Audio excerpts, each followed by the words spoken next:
Este podcast é uma produção Reverber.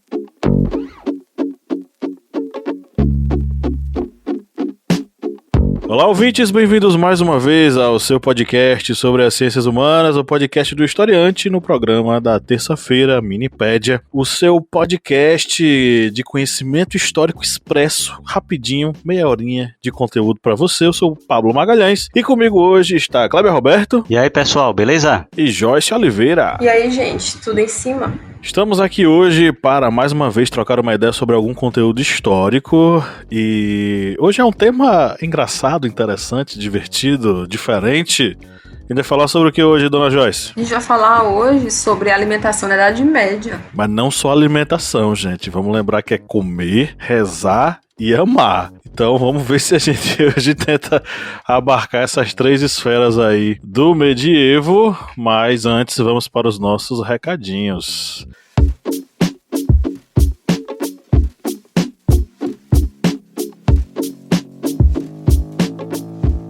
Se você nos ouve com frequência, sabe que toda semana a gente pede para você que você se torne apoiador. Mas não é só interesse em seu rico dinheirinho não, até porque é uma coisa bem baratinha. São R$4 apenas lá no apoia.se/historiante. A gente te convida toda semana porque a gente sabe que você vai curtir muito aquilo que a gente produz lá, né, Kleber? Isso mesmo, gente.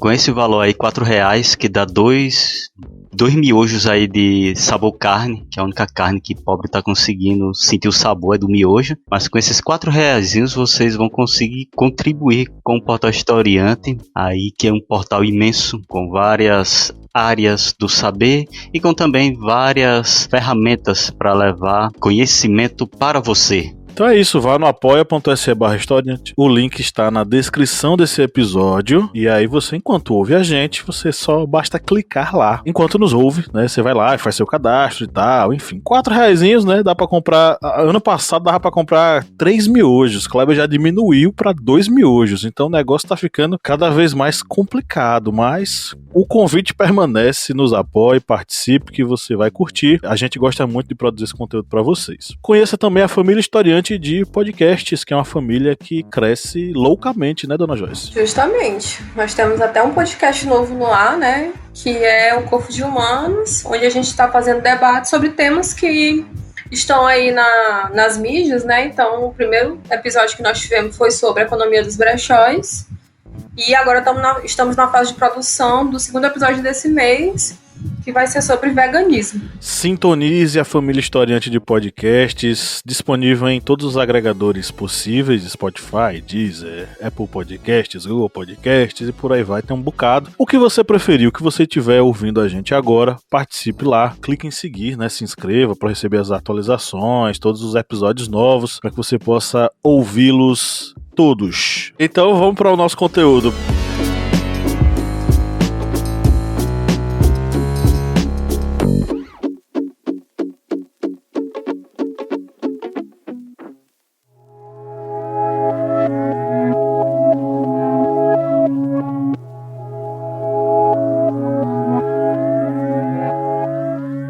Bom, nós temos aí uma missão, né, que é pensar e tentar aí compreender o período do medievo através de três esferas interessantes da vida privada, né? Comer, rezar e amar. E vamos começar com a nossa abertura, né? Com o nosso aperitivo. E quando eu falo aperitivo, eu já tô dando uma ideia. Vamos falar sobre culinária, vamos falar sobre comida, vamos falar sobre alimentação no medievo, né, galera? Isso mesmo, né? E aí a gente até já falou um pouco, né, sobre o medievo lá nos cards. E se vocês lembrarem, né, o que vai predominar nesse período até o centrismo, né, Deus no centro do universo, e de que forma que isso se configurava na vida das pessoas, né, cerca de 2/3 do calendário, né, das pessoas do período medieval eram dias religiosos, e isso determinava a maneira como eles iam se alimentar, né, em dias em que teria que haver, né, certas restrições alimentares por uma questão, por exemplo, de jejum, né, questão do reconhecimento da humildade da pessoa frente a Deus, por exemplo, e os dias que eram permitidos os excessos, né? Então, o mundo do medievo era meio dividido nesse sentido. Os dias que eram permitidos o excesso, mas eram mais caracterizados pelos dias onde era necessário ser mais recatado na alimentação. Dentro do medievo, a gente não pode esquecer de falar do grande Jacques Legoff, que acho que é uma das principais referências sobre o estudo da Idade Média, a história medieval. E ele tem um excelente dicionário, o Dicionário Temático do Ocidente Medieval, que ele fala da alimentação. E ele fala exatamente dessa questão da influência que teve o, digamos, cardápio dos celtas e dos germânicos neste período. E um trecho que é bem interessante, que ele fala que dessa dieta era baseada em carne de porco. E aí, por que a carne de porco? Porque o porco, ele era fácil de ser condicionado, por exemplo, para o período do inverno, já que o inverno era sempre rigoroso na Europa, e aí precisaria ter reservas alimentícias nesse período, porque diferente do verão e da primavera, que tinha um retorno de alimentos por causa exatamente do sol, tudo, da produção, no inverno não, aí precisaria dessa carne do porco, que era fácil de se condicionar, salgada, por exemplo, ou defumada, e também por causa da gordura, porque a gordura do porco servia para vários itens, tanto para temperar alimentos, como também como combustível, o sebo para fazer velas, por exemplo. Ou seja, o porco ele tinha essa vantagem de ser uma carne para fácil condicionamento para o inverno, como também outra fonte, que era a fonte, digamos, de energia com a gordura. E dentro desse cardápio celta germânico, os legumes eles eram, digamos, o prato secundário dentro dessa alimentação do medievo. Só que os legumes ficavam à frente dos cereais. Tem muito aquela concepção de que os cereais sempre estavam à frente, sempre tinham uma importância muito grande, mas os legumes dentro desta refeição medieval, elas estavam à frente dos cereais. E aí faziam exatamente esse cardápio, que vinha as carnes, principalmente por exemplo, as carnes do porco, que poderia ser caçado, por exemplo, nas florestas, como também dos peixes, e aí tinha uma prevalência dos peixes de água doce, porque poderiam ser fáceis de serem pescados, e desses legumes e depois cereais. Mas lembrando que esse cardápio alimentício rico aí de pratos, de sabores, era algo que era bem, digamos, das classes privilegiadas. Existem duas tradições que se mesclam no período do medievo, que é, do ponto de vista da culinária, que é a tradição da antiguidade greco-romana e a tradição celta-germânica, né? Kleber acabou de dar uma breve explanação sobre essa questão, né, da carne do porco e principalmente sobre essa questão da carne como o principal alimento dos povos germânicos. A contraposição está justamente nessa questão dos próprios romanos, né, que a carne ela não era um alimento principal, central na alimentação romana. Prevalecia muito a questão de cereais, prevalecia muito essa questão de legumes, de frutas, e a carne sendo como uma espécie de acompanhamento, enfim, ou complemento dessa alimentação. Já do ponto de vista dos germânicos, tidos pelos romanos como bárbaros, né, a carne era o alimento principal, inclusive era uma representação de poder, de força, né? Antes de eu entrar nessa questão, é preciso salientar que o século XIII é que vai marcar uma modificação nas práticas relativas ao se comportar à mesa, né? E a gente vai ter uma série de conjuntos de regras relativas à vida social que vão ser desenvolvidas na Europa Central. Essas regras elas tinham muito a ver com essa questão do controle dos movimentos, né, do corpo, e essa questão da exteriorização do seu comportamento através de gestos, através de palavras, né?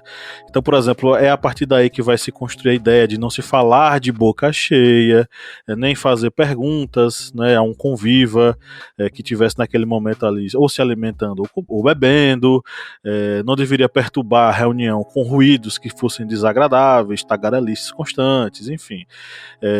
Alguns manuais de civilidade eles vão ser construídos nesse momento e vão marcar claramente essa passagem da sociedade feudal, uma sociedade rural, para a sociedade de corte. Mas aí a gente está falando sobre o comportamento das classes abastadas, das classes dominantes. Aí você vai ter, por exemplo, certos setores da burguesia e da nobreza que levavam em consideração esse comportamento à mesa ditado pelos tratados, né? A questão da alimentação e principalmente da carne tem uma questão simbólica muito forte, porque primeiro que a alimentação é um distintivo social, ele distingue as pessoas através das suas castas, em que lugar da sociedade você se situa, né? E principalmente, né, a carne de caça, ela simboliza uma espécie de alimentação típica dos senhores feudais. Então, quando o senhor feudal vai caçar, além de exercer suas habilidades, né, de corrida, de cavalgadura, de luta, além de se preparar para a guerra, digamos assim, ele evidencia o fato de que ele faz isso porque ele pode, porque ele é oriundo de uma classe que pode caçar e ter acesso a essa carne vermelha. Então, a carne ela passa aqui a simbolizar essa questão da força, dessa mentalidade guerreira que vai estabelecer a correspondência, né, entre essa força exercida e o poder legítimo dessa classe nobre, legítimo para eles naquela época, né, gente? Em relação a essa questão da carne enquanto o alimento ligado ao guerreiro, ao cara que vai para a luta, a força militar, né? A carne e o poder vão estar lado a lado. É tanto que na própria organização religiosa você vai ter uma restrição muito grande que nos mosteiros, né, os monges, frades, enfim, todos esses eclesiásticos eles não têm acesso à carne com tanta frequência, porque a carne ela está ligada ao vigor, à força, ao poder, e aí tem muito a ver com aquela questão dos humores, né, a teoria dos humores que vai ser praticada na antiguidade. Eu esqueci o nome do cara na Idade Média que defende essa ideia dos humores das carnes, a gente chama de humorismo, que cada alimento ele corresponde a um dos 4 humores: quente, seco, frio, úmido. Então cada alimento tem a ver com isso. A carne ela tá ligada ao quente e ao úmido, e isso tá ligado à sexualidade. Não sei se é Galeno, agora eu não lembro não. Enfim, isso tinha muito a ver também com essa constituição, o que é que deveria ser comido e o que é que não deveria ser comido. Então a carne ela estava ligada a esse vigor, e os eclesiásticos eles não poderiam ter tanto acesso à carne assim, tão constantemente. E aí também as farinhas elas eram importantes na alimentação, né? Nesse contexto, por exemplo, tem o pão. O pão ele é um alimento praticamente de todos os grupos, e esse pão ele é feito que a gente chamou de fermentação natural, né? É misturar o trigo com a água e deixar ele fermentar. Mas aí, quando esse pão ele secava, ele podia ser ralado, que ele se tornaria, né, uma farinha para ser utilizado, por exemplo, para fazer uma papa, né, um mingau. Mas não só essa farinha de trigo, eles também podiam utilizar a cevada e outras farinhas, por exemplo, que agora que a gente tem começado a utilizar, né, que é a farinha, por exemplo, de grão de bico, né, farinha de castanhas, por exemplo, a questão do uso do sorgo também, né, das nozes e das amêndoas.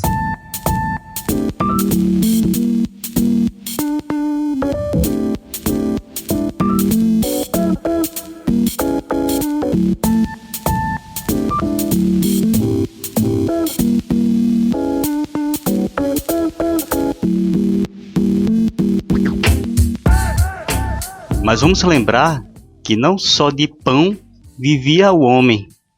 O homem na Idade Média, ele também orava, ele fazia parte também da cristandade, já que a igreja medieval era detentora de imenso poder. Mas só que esse poder não era um poder assim absoluto no medievo, como é pregado por muitos pensadores, principalmente depois do século XIX. E tem aquela ideia de que havia um domínio total das mentalidades medievais. Novamente, voltando aí para o dicionário temático do Ocidente Medieval, tem lá na página que falamos sobre a fé, que é descrito nesse período que, mesmo tendo todo esse domínio, o cristianismo medieval, ele era, digamos, atravessado por dúvidas, questionamentos, por manifestações que muitas vezes iam contrário ao que era instituído pela própria igreja. Um dos exemplos desse pensamento que muitas vezes era contrário ao pensamento que nós muitas vezes é pregado preconceituosamente com relação à Idade Média, a gente vê no livro Queijos Vermes, com Menóquio, que ele tem um pensamento que é um pensamento divergente ao pensamento da igreja. Ele tem o moleiro, ele vai ter um conhecimento a mais, ele começa a pensar aquela cosmogonia, aquele mundo diferente do que era pregado pela igreja. Ou seja, é um pensamento que nós vamos ver que mesmo dentro daquela cristandade em que a igreja ela detinha muito poder, havia essas, digamos, contestações com o que era pregado pela igreja no período medieval. E também a gente precisa pensar inicialmente também em que tipo de fé e religiosidade é essa dentro desse período, desse longo período medieval, porque a gente vai passar por vários momentos, né? A gente pode marcar principalmente essa questão da religiosidade através de, vamos colocar aí, 2 momentos. Um primeiro momento ligado a um cristianismo muito praticado e arraigado na tradição romana, que vai ser aquele cristianismo da pouca luz, da relação muito, vamos dizer assim, aproximada com a fé, com a religiosidade, e a partir do século XII, com o advento das catedrais góticas, né, e da perspectiva gótica de luz, de luminosidade, da associação do divino com a luz, a gente vai ter uma relação muito mais ligada a uma pequenez do ser humano diante da grandiosidade de Deus. E é isso representado, inclusive, na arquitetura gótica, né? Porque aí o gótico ele vai construir as enormes catedrais, as enormes igrejas que vão evidenciar essa grandiosidade divina, com sua verticalidade, com seus vitrais iluminando, fazendo um show de luzes dentro da igreja, enfim, construindo toda uma nova perspectiva sobre essa relação do fiel com o divino. E é uma relação que vai estar estabelecida ali, né, como eu já disse, nessa pequenez e também, né, nessa cristianização, nesse ensino, né, da fé e do cristianismo através das imagens. Então, dentro de uma sociedade altamente iletrada, as catedrais góticas elas vão fornecer para essa religiosidade cristã medieval uma relação imagética e a construção desses símbolos. E a gente vai ter essas catedrais como grandes bíblias de pedra, com as representações, por exemplo, da via sacra e dessa pedagogia arquitetural, né, mostrando, né, a vida de Cristo lá, estão lá as representações dessa vida de Cristo, ou o que é o céu e o que é o inferno. Aí nas entradas das catedrais, os tímpanos, né, que é aquela parte superior que fica logo acima do portão de entrada, da porta de entrada da igreja, vai estar construído ali uma escultura onde representa Deus, o diabo, os salvos, os não salvos, os condenados, os absolvidos, e o que acontece, quais são as consequências para aqueles que não seguem, né, as normativas cristãs, enfim. É uma relação enfim, como eu falei, de grandiosidade divina em relação à pequenez do homem, da luminosidade que vai ser proporcionada através dos vitrais dessas catedrais e dessa relação, vamos dizer assim, pedagógica que essas igrejas elas vão construir com esse cristão não letrado, mas também é um momento de divisão social, porque dentro dessas igrejas você vai ter o espaço onde esses cristãos vão estar mais próximos, mais aproximados do altar, e aí o padre, quem estiver ministrando a missa vai estar de costas para os seus fiéis e rezando a missa em latim. Mas também a gente vai ter um início de divisão social, porque aqueles que são parte de classes menos abastadas, os camponeses, os trabalhadores manuais, eles vão ocupar a parte de trás da igreja, mais para fora, e aqueles que vão estar mais aproximados serão os nobres, serão as famílias mais abastadas, serão aquelas famílias mais ricas, que vão estar ali mais aproximadas do altar, uma coisa que vai se cristalizar na era moderna. E aí, né, como o Pablo já falou, essa divisão social, ela estava sempre em voga, tendo em vista que isso era uma determinação, né, era uma ordem estabelecida pela Igreja Católica, levando em consideração a perspectiva de uma leitura divina, né, que são as 3 ordens do feudalismo, em que uns rezam, que é o clero, né, que os guerreiros, que são os nobres, e os que trabalham, que são os camponeses, né, ou são, em sua maioria, esses servos. E aí todo esse contexto ele vai estar mediado nessa relação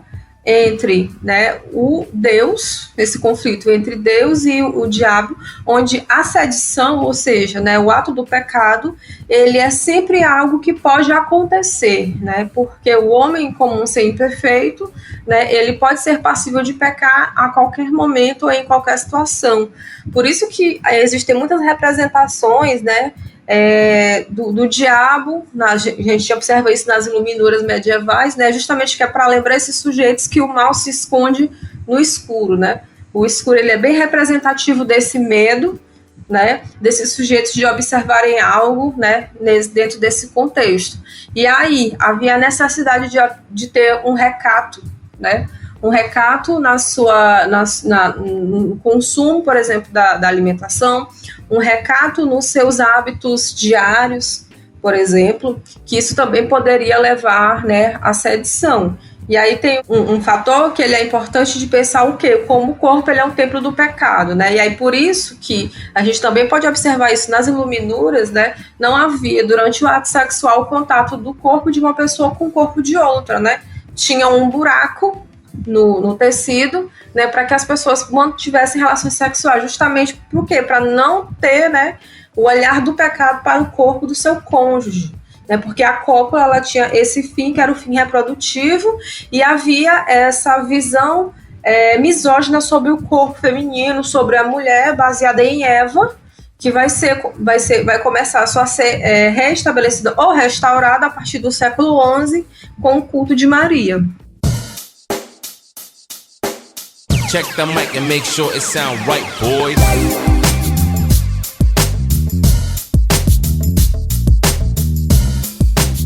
É justamente nessa questão e nessa perspectiva que a gente vê como o pensamento cristão medieval ele invade várias esferas, seja na alimentação, seja na religiosidade, seja nessa questão do amor, justamente na construção dessa coisa. O que é amar? O que é se relacionar no período medieval? A gente vai ter também, mais uma vez, 2 momentos bem distintos que a gente pode identificar. De um lado a gente vai ter a construção do amor baseado aí, não necessariamente no amor, na relação amorosa entre as pessoas, mas uma perspectiva muito ligada a uma relação de, enfim, desejo e relação. A partir do século XI, a gente vai ter uma tradução de um sentimento amoroso através da literatura. E aí a gente vai ter o nascimento do amor cortês.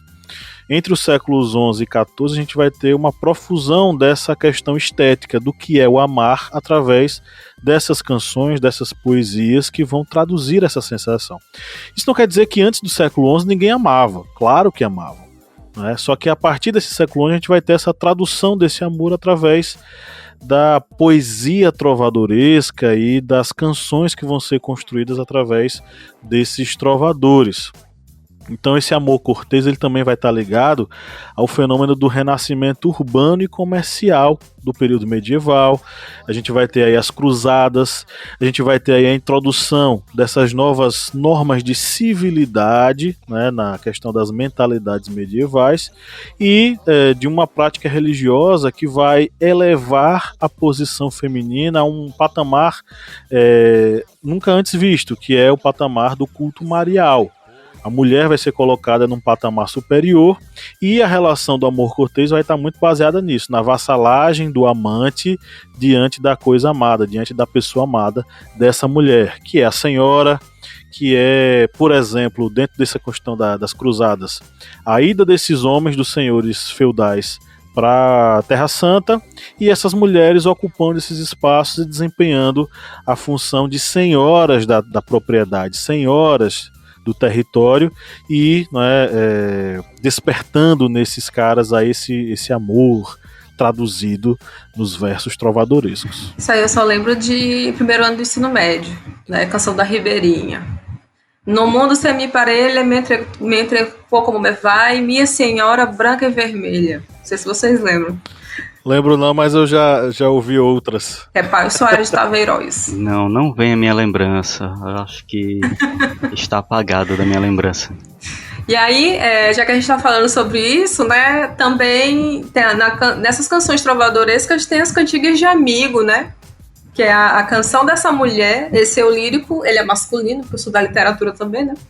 Esse lírico é masculino e ele fala desse amigo, que é esse namorado, né, que foi para terras distantes, que está longe, né? E aí a canção a cantiga de amigo, ela fala sobre isso, né? Sobre a saudade dessa mulher, desse homem que está distante. E dentro desse medievo, tem também a questão desse culto de Maria e essa valorização da mulher foi uma construção que não se deu do dia para a noite.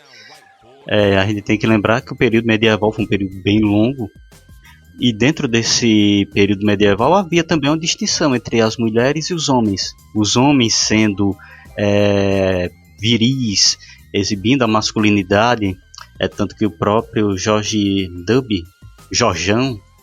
ele fala o seguinte, que havia esse culto à virilidade do homem, as proezas da virilidade. E havia numerosos indícios que havia o desenvolvimento do concubinato, da prostituição neste período, ou seja, para que o homem pudesse demonstrar sua virilidade. Já com relação às mulheres, havia aquela exaltação à virgindade, à fidelidade, e a qualquer coisa que pudesse degradar a imagem da mulher e colocar, por exemplo, dentro do seio daquela família um bastardo, isso aí deveria ser evitado a todo custo, e por isso a visão sobre a mulher era diferente, ou seja, era uma exaltação mais para a fidelidade, para que a mulher mantivesse a virgindade até o casamento. E vocês falaram aí, né, de cancioneiro e tal, a gente poderia, né, deixar essas sugestões, mas aí o pessoal deveria entrar em contato, faça um minipédia aí sobre o cancioneiro, as cantigas medievais, aí a gente anota e manda ver uma minipédia. É muito bom, eu gosto bastante. Mas eu ainda queria falar sobre essa questão do trovadorismo, porque a construção da ideia de amor, ela tem muito a ver com isso. Né? Por exemplo, as cantigas, elas têm a ver com a construção de uma relação que se estabelecia nesse momento, que é aquela coisa de uma certa vassalagem do trovador diante da pessoa amada. Claro, isso não quer dizer que todas as relações estivessem ligadas a esse ideal do amor cortês, mas as pessoas amavam de outros jeitos, de outras formas, né? Os casamentos que se estabeleciam entre famílias pobres, eles geralmente eram casamentos que eram guiados por um sentimento verdadeiro. Já as relações, os matrimônios que eram estabelecidos pelas classes nobres e também na burguesia, eles eram estabelecidos por certos interesses. Existia sentimento? Às vezes, mas também existia essa questão do interesse da união deles. A construção dessa ideia de amor cortês, ela vai criar uma relação, na verdade ela vai traduzir uma relação que começava a se estabelecer, que era aquela ideia do homem que se apaixona e rende, né, loas e canções e, enfim, poesias a essa mulher amada, e geralmente era um relacionamento tido como impossível. A gente vai ter aqui um caso, vou citar um dos casos que eu peguei aqui, que é do Guilhem de Capestã. Ele é um trovador que virou uma lenda. Por que ele virou uma lenda? Porque a história da vida dele conta que ele se apaixonou pela esposa de um poderoso senhor feudal e ela lhe correspondia, né, a afeição, e permitiu que ele louvasse ela em canções, de modo subliminar, digamos assim. Aí o marido dela descobriu, porque aduladores foram lá contar pra ele, e ele mandou assassinar esse trovador, tirando dele o coração, extraiu o coração e ele deu pra sua esposa comer. Ela comeu, tal, enfim, deliciosamente. Aí no final do banquete o barão disse, ó, tá gostoso? Pois é o coração daquele desgraçado que ficava cantando musiquinha. Que delícia! Uma coisa que eu nunca provei e nunca mais provarei novamente. Aí enfiou a faca no seu coração e se matou. O amor cortês, ele tem uma relação entre paixão clandestina, desejo sexual e amor em sua quintessência, vamos dizer assim. Mas claro, é uma expressão muito interessante, porque até então essa ideia de apaixonar-se, de amar dessa forma, ela não fazia parte de uma tradição, né, tão forte dentro de uma Europa medieval já cristianizada.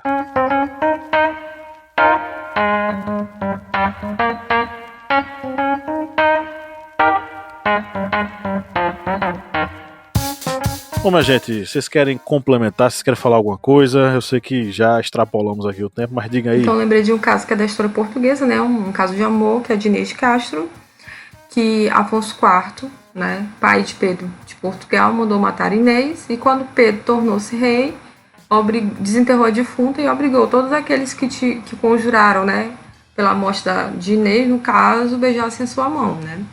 Uma abordagem legal para trabalhar, por exemplo, a Idade Média na sala de aula, né? Eu vivi isso durante a graduação. Meu professor, ele levou Hipocrates, que é uma bebida medieval, né? E levou um pão que era baseado numa receita. Geralmente eu faço isso no 7º ano, né? Eu chamo de um dia na Idade Média, né? Aí, geralmente eu uso um suco de uva, sopa de abóbora, por exemplo, né? Pão, coisas desse tipo. É uma boa dica de aplicação. A sugestão que eu vou dar é um livro pequenininho, viu? De George Dubb. É Idade Média, Idade dos Homens. É um livro bem pequenininho e bem gostoso de ler. A leitura dele é bem fácil. Ele tem, acho que 250 páginas.